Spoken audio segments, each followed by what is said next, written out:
राम के प्रति हमारी आस्था नहीं है, मेरा व्यक्तिगत विचार है। मेरी अगर आस्था है तो बाबा साहेब भीमराव अंबेडकर के संविधान में है, कर्पूरी ठाकुर में है, छत्रपति साहू जी महाराज में है, जिनसे हमें बोलने का, हमें नौकरियों में जाने का, पढ़ने का, लिखने का, कुर्सी पर बैठने का अधिकार संविधान से मिला है, ज्योतिबा फूले से मिला है, सावित्रीबाई फूले से मिला है। इसलिए जिनसे मेरा डायरेक्ट लाभ हुआ है मैं उनको जानता हूँ। मैं राम थे कि नहीं थे, राम के अस्तित्व पर भी मैं प्रश्न चिन्ह खड़ा करता हूं कि राम को लोग कहते हैं दर्शक बेटा राम एक काल्पनिक पात्र हैं।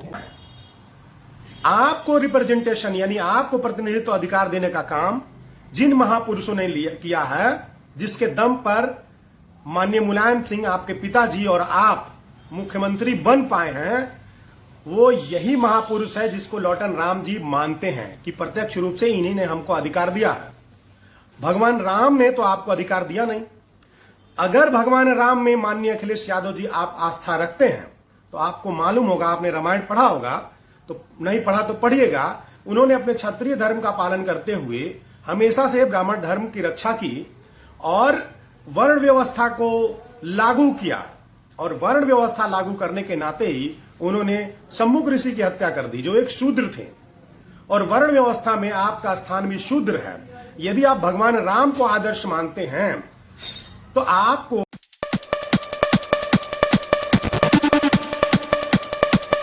राम के अस्तित्व पर सवाल खड़ा करने और राम में आस्था न रखने का बयान देने वाले माननीय लॉटन राम निषाद जी, जो समाजवादी पार्टी के एक संघर्षशील नेता हैं, उनको पार्टी से निष्कासित कर दिया गया है।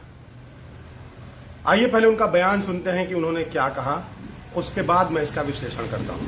राम का मंदिर बने चाहे कृष्ण का मंदिर बने, मुझे मंदिर से नहीं, लेकिन लॉटन राम निषाद राम के प्रति हमारी आस्था नहीं है, मेरा व्यक्तिगत विचार है। मेरी अगर आस्था है तो बाबा साहेब भीमराव अंबेडकर के संविधान में है, कर्पूरी ठाकुर में है, छत्रपति साहू जी महाराज में है, जिनसे हमें बोलने का, हमें नौकरियों में जाने का, पढ़ने का, लिखने का, कुर्सी पर बैठने का अधिकार संविधान से मिला है, ज्योतिबा फूले से मिला है, सावित्रीबाई फूले से मिला है। इसलिए जिनसे मेरा डायरेक्ट लाभ हुआ है मैं उनको जानता हूं। मैं राम थे कि नहीं थे, राम के अस्तित्व पर भी मैं प्रश्न चिन्ह खड़ा करता हूं कि राम को लोग कहते हैं दर्शक बेटा राम एक काल्पनिक पात्र हैं। जैसे फिल्म की स्टोरी बनाई जाती है वह उसी तरह से राम एक स्टोरी के पात्र हैं। राम का कोई अस्तित्व नहीं है। संविधान भी कह दिया है कि राम कोई नायक पैदा नहीं हुए थे, भारत में कोई राम नाम का कोई व्यक्ति पैदा ही नहीं हुआ था। आपने बयान सुना, लॉटन राम जी स्पष्ट कहते हैं कि भगवान राम में मेरी कोई आस्था नहीं है, और मैं यह भी मानता हूं कि भगवान राम एक काल्पनिक भगवान है, उनका कोई वजूद नहीं था, अस्तित्व नहीं था।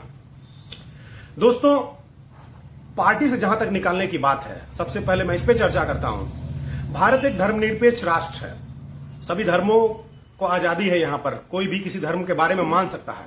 लेकिन भारत की धर्मनिरपेक्षता केवल धर्मों तक नहीं है। जो धर्म को नहीं मानता है, बिना धर्म के भी रहना चाहता है, जो किसी भगवान में विश्वास नहीं रहता है, जो लीजेंड्स में विश्वास रखता है, जिनको वो देखा है, समझा है, जिसके इतिहास को पढ़ा है, वो कोरी कल्पनाओं में जो विश्वास नहीं करता है, जिस बात का कोई ऐतिहासिक और वैज्ञानिक प्रमाण नहीं है, उस बात में वो विश्वास नहीं करता है, उसको भी बराबरी का हक और अधिकार इस देश में है।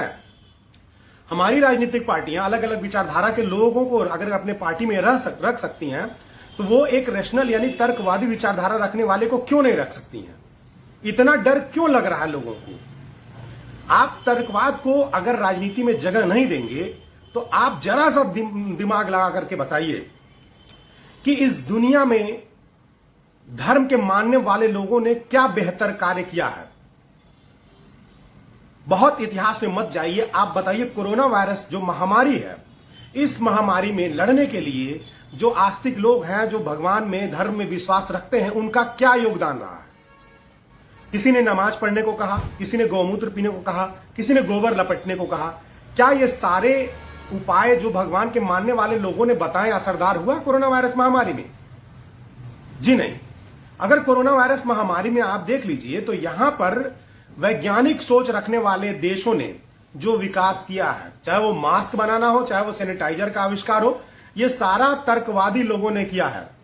और अगर आज आप तर्कवादी व्यक्ति को, रैशनल व्यक्ति को सिरे से खारिज कर देंगे, पार्टी से निष्कासित कर देंगे, इसका मतलब यह है कि आप स्पष्ट बोलने वाले किसी व्यक्ति को पचा नहीं पा रहे हैं। आपको ऐसे व्यक्ति चाहिए जो ढोंग करता हो, जो मजार पर चादर भी जाकर के चढ़ाए, जो मंदिर में माथा भी टेक ले, जो अंबेडकर की पूजा भी कर ले। और बाबा साहब के संविधान को बचाने की भी बात करे। आपको स्पष्ट बोलने वाला व्यक्ति नहीं चाहिए। भक्ति रस में देखिए अगर आप, तो आलोचना भी भगवान की भक्ति मानते हैं। भक्ति रस के मानने वाले संत भगवान की आलोचना करना भी एक प्रकार की भक्ति है। लेकिन खैर इतना दिमाग आप लोगों के पास है नहीं, न तो आप कभी पढ़ते हैं न तो कोई अध्ययन करते हैं। आपके भाषा में अगर बात किया जाए तो आप कहते हैं भगवान सर्वशक्तिमान है, भगवान की मर्जी के बिना एक पत्ता नहीं हिलता है। आप यह बताइए कि कोई व्यक्ति भगवान को सिरे से खारिज कर देता है, यह दिमाग, यह बोलने की शक्ति उसके अंदर कहां से आती है? यदि आपके भगवान में, ईश्वर में, गॉड में, अल्लाह में इतनी ताकत है कि उसकी मर्जी के बिना पत्ता नहीं हिलता है, तो कोई उसकी बुराई कैसे कर लेता है, कैसे उसको सिरे से खारिज कर देता है? यह बात थोड़ा सोचिए। भगत सिंह को थोड़ा सा पढ़ लीजिए, उन्होंने ईश्वरीय सत्ता को क्यों नकारा था। भगवान के अस्तित्व का विरोध भगत सिंह ने भी किया था। अब बात करते हैं माननीय अखिलेश यादव जी की। माननीय अखिलेश यादव जी, लौटन राम जी ने जो कहा कि भगवान राम में मेरी आस्था नहीं है, मेरा बिरसा फुले अंबेडकर इनमें आस्था है, ललई पेरियार में आस्था है, जिनको मैं प्रत्यक्ष रूप से जानता हूं, जिन्होंने हमारे लिए कुछ किया है। जाहिर सी बात है, भगवान राम भले ही काल्पनिक हो, भले उनका अस्तित्व ना हो, लेकिन एक बड़े वर्ग के लिए उन्होंने बहुत बड़ा काम किया है। भारतीय जनता पार्टी जो सवर्णों के वर्चस्व वाली पार्टी है, उस पार्टी को भगवान राम ने आज सत्ता में बैठा दिया, सबसे बड़ी पार्टी बना दिया, सबसे ज्यादा पैसे वाली, सबसे ज्यादा महंगे कार्यालयों वाली पार्टी बना दिया है। उनको भगवान राम ने दिया है। लेकिन उसी भगवान राम की पॉलिटिक्स ने आपकी जो बिरादरी, जिस कम्युनिटी से आप आते हैं, ओबीसी, उसको नौकरियों से वंचित किया है। 2019 में भारत के 40 केंद्रीय विश्वविद्यालयों में से एक भी केंद्रीय विश्वविद्यालय में कोई प्रोफेसर ओबीसी का नहीं था। न्यायपालिका में ओबीसी जज नहीं है, उनका रिप्रेजेंटेशन 0 के बराबर है। या व्यवस्थापिका, कार्यपालिका या मीडिया में भी ओबीसी का रिप्रेजेंटेशन कहां है? आपको रिप्रेजेंटेशन यानी आपको प्रतिनिधित्व अधिकार देने का काम जिन महापुरुषों ने किया है, जिसके दम पर माननीय मुलायम सिंह, आपके पिताजी और आप मुख्यमंत्री बन पाए हैं, वो यही महापुरुष है जिसको लौटन राम जी मानते हैं कि प्रत्यक्ष रूप से इन्हीं ने हमको अधिकार दिया है। भगवान राम ने तो आपको अधिकार दिया नहीं।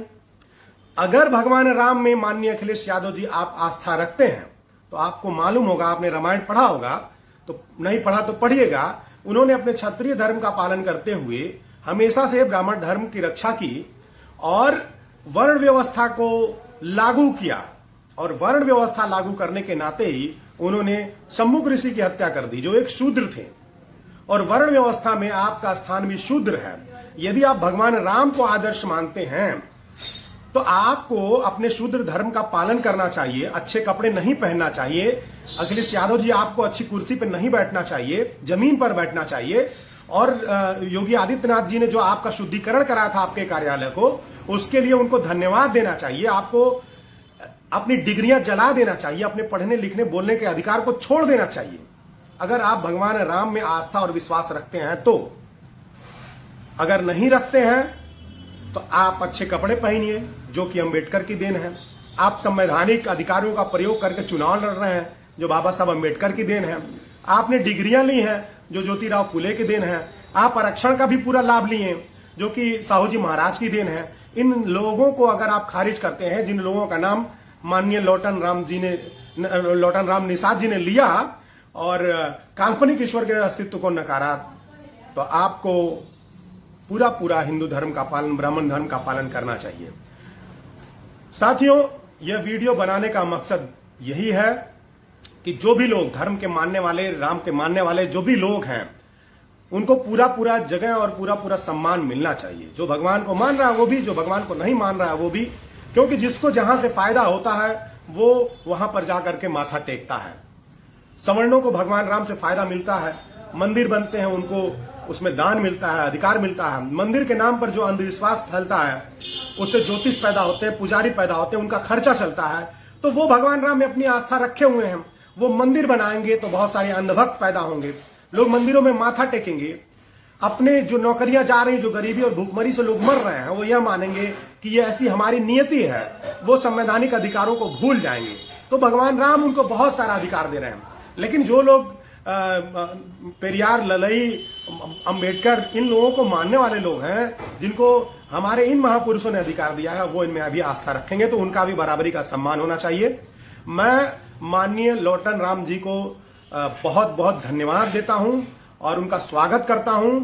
आप इस देश में तर्कवादी, वैज्ञानिक सोच रखने वाले, संविधान को मानने वाले और भारत की धर्मनिरपेक्षता में विश्वास रखने वाले लोगों के दिलों में अपनी जगह बना चुके हैं। हम आपका बहुत बहुत आदर सम्मान करते हैं। आपके जैसे स्पष्टवादी नेताओं की हमारे समाज को, सोसाइटी को जरूरत है। आज भले ही एक संकुचित मानसिकता की पार्टी से आपको निकाल दिया गया है, लेकिन आज आपने ऐसा कर दिखाया है जो बड़े बड़े नेताओं में करने की हिम्मत नहीं होती है। हम पूर्वांचल सेना की ओर से आपको सैल्यूट करते हैं। जय भीम, जय भारत, लोकतंत्र जिंदाबाद, संविधान जिंदाबाद, लौटन राम निषाद जिंदाबाद।